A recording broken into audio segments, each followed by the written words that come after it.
Bueno, con Sonia Íscar hemos hecho entrevistas cuando era funcionaria y seguiremos haciendo notas porque independientemente de la función o el cargo, es especialista en niñez.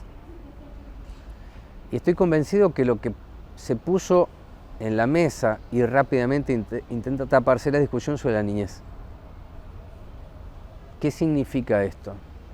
Esto significa, por lo menos para mí, que no funciona el proceso exculpatorio. No funciona. No podemos decir que lo que pasó es responsabilidad de otro o de otra, es nuestra, como adultos. Y ahí está la crisis que se ha desplegado, aun cuando empiecen a bajar algunas aguas, que el Estado hace eso, es su función también. Pero escribiste una nota, que la publiqué en Desalambrar, en donde escribe Sonia cada 15 días, en donde da cuenta de algunos parámetros. Imaginemos que mañana hay denuncias sobre algún sector de otra profesión que no sea docente. ¿Qué tendrían que hacer? ¿Una marcha y paro? Es muy interesante eso, lo que escribiste, porque en realidad sí salió un paro y hubo una marcha. Y se equilibró y se equiparó a los niños con los adultos. Bueno, muchas gracias por estar aquí, te escucho. ¿Cómo te va? Sí, a mí la verdad es que lo primero que me sorprendió mirando desde afuera la situación es la reacción, ¿no? de los adultos, que claramente tendría que haber sido de contención, digamos, lo que se exige en estas situaciones justamente es proceder como si la denuncia fuera cierto, protegiendo a los más vulnerables y ponerse a disposición de esa investigación. No subirle el tono a la discusión y tomar esa actitud cuasi corporativa de que con los docentes no. La verdad me llamó mucho la atención, no conozco los hechos de violencia que dicen que ocurrieron, pero me parece que el lugar de los adultos justamente es proceder como si fuera cierto y ponerse a disposición de lo que haya que investigar y de deslindar responsabilidades, porque también es cierto que seguramente no todos los docentes de ese jardín están involucrados. Claro. Ahora sí tenemos que poner todo a disposición para que se establezca quiénes sí y quiénes no, o cuánto sí y cuánto no cada uno, ¿no? Entonces esa reacción, digo, esta misma semana ocurrió que un periodista fue acusado de acoso y de maltrato por sí. Varias de... Y la verdad es que no hubo un paro de periodistas por esa acusación. Me parece que lo que procede es investigar y que sea la justicia la que lleve los resultados que tenga que llevar a quienes tenga que alcanzar con esos resultados. Es un proceso que lleva mucho tiempo, ¿verdad? Y requiere de paciencia. Entonces se mezcla la urgencia de las mamás y de los papás de saber y el tiempo. El abordaje que se hace con niños que están refiriendo lo que más o menos algunos saben, que ocurrió algo, fotografías que lo vestían, los desvestían, que es un payaso o un monstruo, el temor. ¿Cómo es el abordaje judicial? Porque hay una causa. Y como decía recién ahí, bueno, hay un servicio local, los acompañamientos tienen que ser presenciales.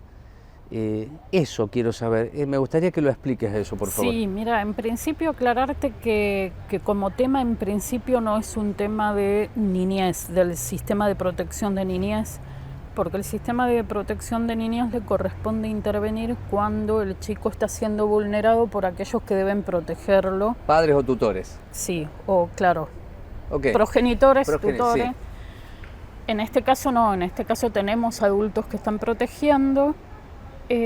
Cuando yo estaba en el cargo, sí nos ocurrió con un jardín de la zona de Trujuy. ¿Qué es lo que decía recién hubo una acusación de abuso? Sí. Hicimos una colaboración con la Fiscalía, porque como eran también mucha cantidad de relatos, lo que hicimos fue ponernos a disposición de la Fiscalía, pero el impulso del procedimiento lo tiene la Fiscalía. Lo tiene la Fiscalía. ¿Sí? Entonces la Fiscalía ahí tiene que hacer como muchas cosas distintas y en simultáneo. Por ejemplo, una tiene que ver con los adultos, que los tiene que llamar a declarar, tanto a los que están acusados de un supuesto delito, como a todos aquellos que pueden haber sido testigos de la situación.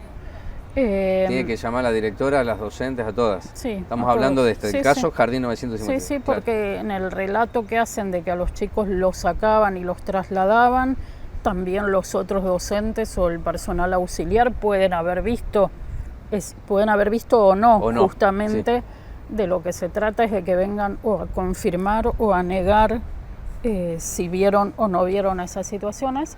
Y por otro lado tenemos a los chicos que estarían siendo las víctimas de esas situaciones.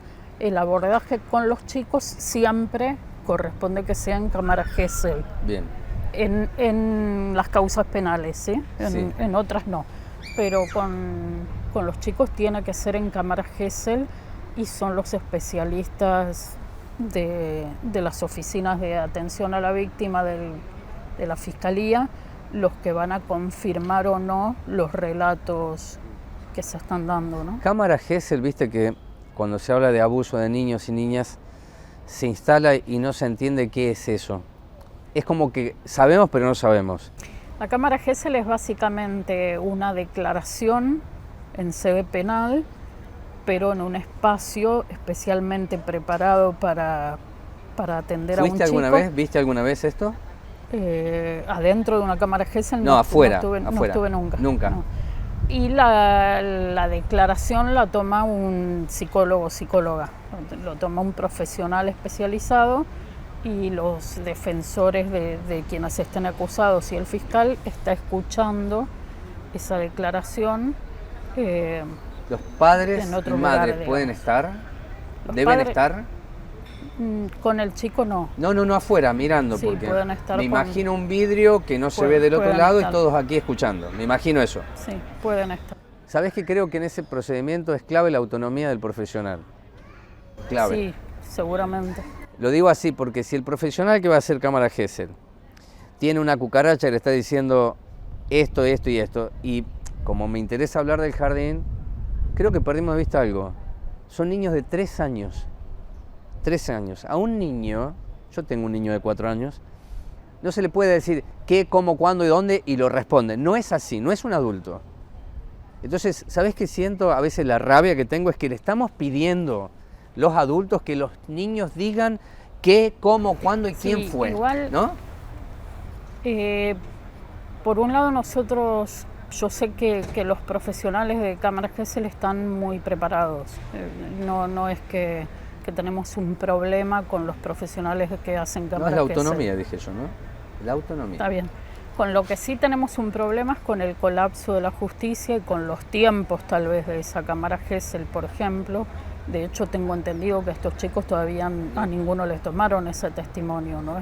No estaríamos tanto ante un problema de esto de la autonomía Bien. O del manejo del relato, sino de los tiempos para que eso se concrete. Ok, voy a tomar lo de Sonia, los profesionales están bien capacitados. Yo no hablo de esa capacitación en profesionalismo, sino la autonomía para poder hacer el trabajo. Porque hay una suerte de presión que han recibido los fiscales esta semana, porque si la Dirección General de Escuelas dice voy a denunciar penalmente a los padres y a las madres, después todos los gremios dicen estamos amenazados, eso sirve como presión, eso lo digo yo, no lo dice Íscar, lo estoy diciendo yo.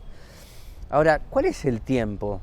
Esto ocurrió hace una semana, la denuncia, no sabemos la gravedad, si fue o no fue, lo aclaro, ¿no? Pero ¿cuál es el tiempo que debe existir para que puedan producirse las cámaras Gesell a los niños y las niñas que han referido algunos parámetros que son semejantes? Sí. En Moreno se están registrando demoras muy importantes. De todos modos, sí. No es algo que yo te pueda contestar fuera del caso concreto, porque también en el caso concreto va a depender de la contundencia de otros elementos probatorios. ¿Cómo cuáles, Sonia? ¿Cuáles podrían ser contundentes? Por ejemplo, si hubiera cámaras en el lugar, que es una cosa que desconozco, y se verifica que los traslados existieron, o si los relatos de otros testigos dieran cuenta de que a los chicos efectivamente los sacaban, o si en los teléfonos o en las CPU esas que secuestraron encontraran algún tipo de elemento probatorio, estaríamos en una situación como de mucha más urgencia, ¿sí? Entonces, los tiempos de la justicia, más allá de que Moreno tiene un problema con los tiempos de la justicia, también van a depender de esto, de qué tan transparente, digamos, sean otros elementos que se puedan ir encontrando. Bueno, el jardín puede, las autoridades mostrar los libros, y cada institución hace un acta, ¿viste? Todo es un acta. Supongo que está el acta del fotógrafo que fue, que sacó fotos, eso tiene que estar en un acta, e informado a las madres y a los padres, porque fíjate que estamos hablando de esta situación después casi 2 años de que no hay presencialidad en las escuelas. Es todo un dato también para mí, ¿no? Como para mirarlo.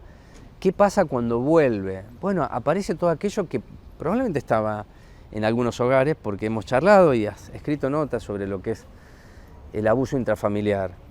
Ahora, yo no puedo cargar sobre la estadística del abuso intrafamiliar en algo que está señalando a una institución, precisamente para cuidar la institucionalidad.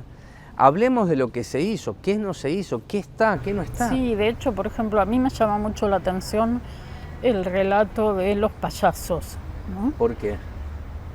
Porque me pregunto, ¿eso ocurrió dentro o fuera del jardín? Si ocurrió dentro del jardín, tiene que haber registro Claro. de esa actividad y de quiénes eran y de cómo se planteó pedagógicamente esa actividad. Y si ocurrió afuera, estamos en otro escenario, ¿no? Pero bueno, me parece que hay una cantidad de elementos en todo esto que está circulando que debería ser mucho más sencillo de poner en claro. Y a partir de ahí vamos a saber claramente en qué escenario estamos. Sonia, 2 preguntas finales. Con los niños no y con los trabajadores y trabajadoras tampoco. Porque fue un flyer, es una convocatoria.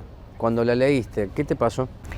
Mira, a mí me pasó que yo, de hecho, te repito, no conozco si existieron o no los hechos de violencia. Creo que los hechos de violencia no son la vía, más allá de que puedo entender la reacción de los padres. Creo que los hechos de violencia no son conducentes y que claramente hay que evitarlos. También, a pesar de mi escepticismo hacia la justicia, creo que la vía tiene que ser la justicia. Pero la verdad es que como actitud me pareció corporativa y me pareció poco contenedora de la situación terrible que están atravesando los chicos y los padres. Y de paso te cuento una anécdota Sí, claro. un poco risueña. Yo me escapé del jardín a los 3 años porque iba a nada y un día noté, porque era muy observadora, entonces iba a nada al jardín y noté que el jardinero entraba y salía y dejaba la puerta sin llave. Entonces yo me fui porque decidí que me iba a mi casa y mi mamá, que toda su vida sufrió de presentimiento, salió a buscarme a media mañana y me encontró en la calle, a 2 cuadras del jardín. Y armó un escándalo, por supuesto. Podría haber pasado algo gravísimo que no pasó, pero la directora no tuvo una actitud de decir, no, su hija se escapó por los techos. En realidad reconoció que se les escapó a todos y que el portón no tenía llave. Digo, me parece que uno no puede, para tal vez tratar de cubrir una negligencia propia, terminar en algo que parece un encubrimiento, ¿no? Me parece que justamente la actitud que como adultos tenemos que tener es poner todo en manos de la justicia y que la justicia pueda libremente, y ahí sí, sin presiones ni políticas, ni corporativas, ni gremiales, ni nada, investigar los hechos con sus sí y con sus no. Clarísimo, recién lo charlábamos con Anaí, que es el paradigma. Y creo que coincidíamos que si vamos a construir la corriente de las niñeces, las corrientes de los géneros, las corrientes de las diversidades, no vamos a cambiar nada. Hablemos de derechos humanos, que no es que sea más simple, es más abarcativo y creo que es más contenedor. Acá yo estoy hablando de derechos humanos y el principal es de los niños y las niñas. Y eso ha generado como un terremoto. En algunos que me sorprende y en otros no me sorprende tanto. Pero sí que el Estado ha reaccionado de una manera muy monolítica, apuntando a los adultos, desconociendo a los niños. Eso no había pasado nunca. ¿Vos recordás algo así? No, la verdad que no lo recuerdo. Creo que el Estado tiene, digamos, la obligación de salir a garantizar la asistencia psicológica, garantizar el acceso a la justicia, porque además, en todo caso, el acceso a la justicia les sirve tanto a las madres y padres y a los chicos como a aquellos que invocan su inocencia. Sí, claro que sí. Pasa por ahí, entonces ese es el lugar, y repito, más allá de mi escepticismo con el funcionamiento de la justicia, creo que ese es el lugar donde hay que dirimirlo, y esa es la actitud que el Estado debe tomar, ¿no? Porque es su obligación.